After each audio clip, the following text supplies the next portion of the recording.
Good day, good day. It is a beautiful, amazing, glorious day, and I'm doing my intentions. I just woke up, and the kids are downstairs, and I know that I need to get it done ASAP. So I'm coming to you all natural, no eyebrows, no makeup, and it's all good because I am in such an excited mode.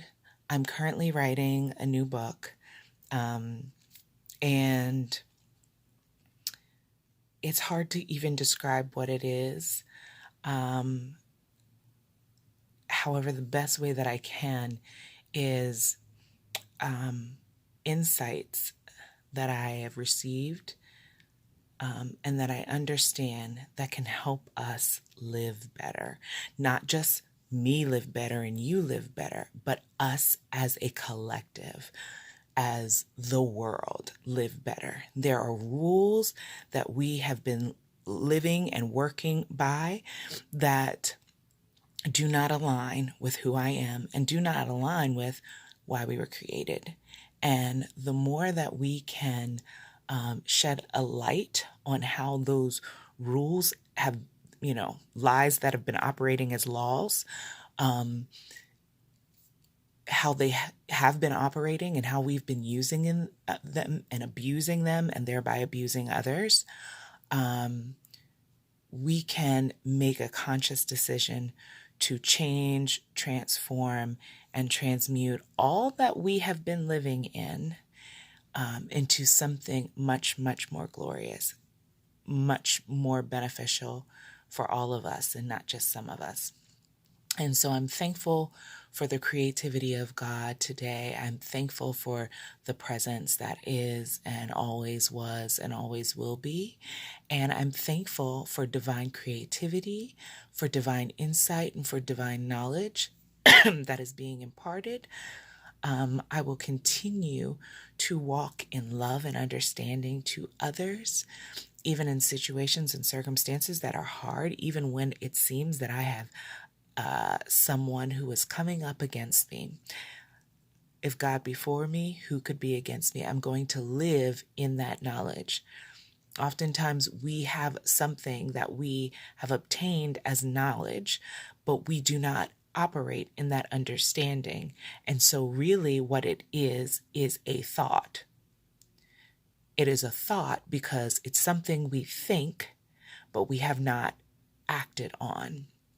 And so I am making a conscious decision to review all of the things that I know about life and about the presence and about myself and how it was designed to work, and that I will be intentional about putting my thoughts into action. I think that's what it means by faith without works is dead. You can believe in something, but if you don't put it into action, you aren't doing anything. You aren't creating anything. And so I can know how to bake a cake, and I can have faith that I can bake a cake. But if I don't bake that cake, I'm not going to, what I know is only on paper, is only in my mind. And so I want to integrate that into my being, all that I know about God, and release all of the things that I've been taught about God that I now know are not truth.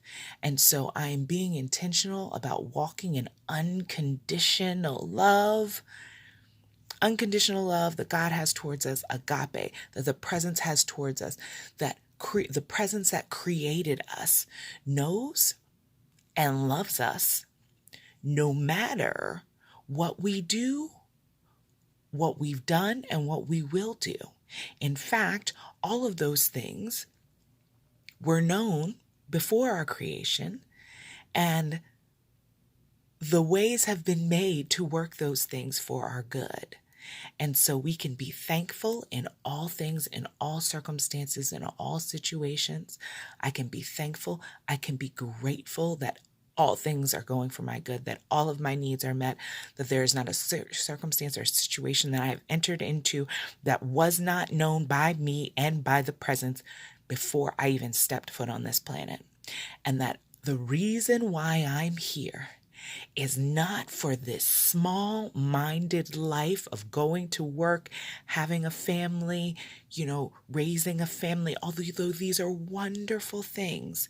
Going to work, coming home, going to work, coming home. How mundane are they? We know that we are designed for so much more. That's why the question arises all the time. What's the meaning of life? Because if this is the meaning, if the meaning is,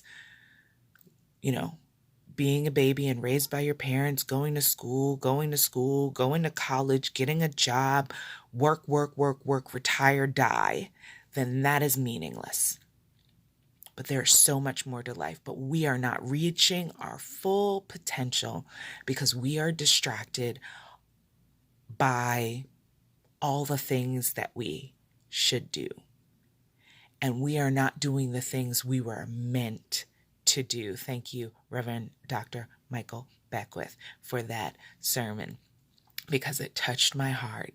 And I have always known that there were great things dwelling inside of me, purpose that I had to fulfill, and that I was meant to do, the things that I was meant to do.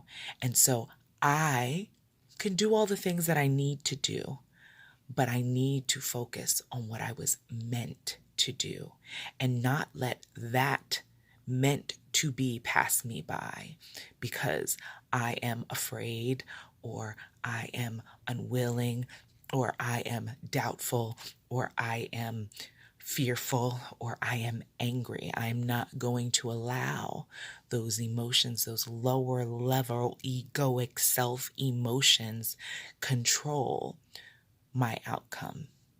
I will be governed by love. I will be governed by understanding.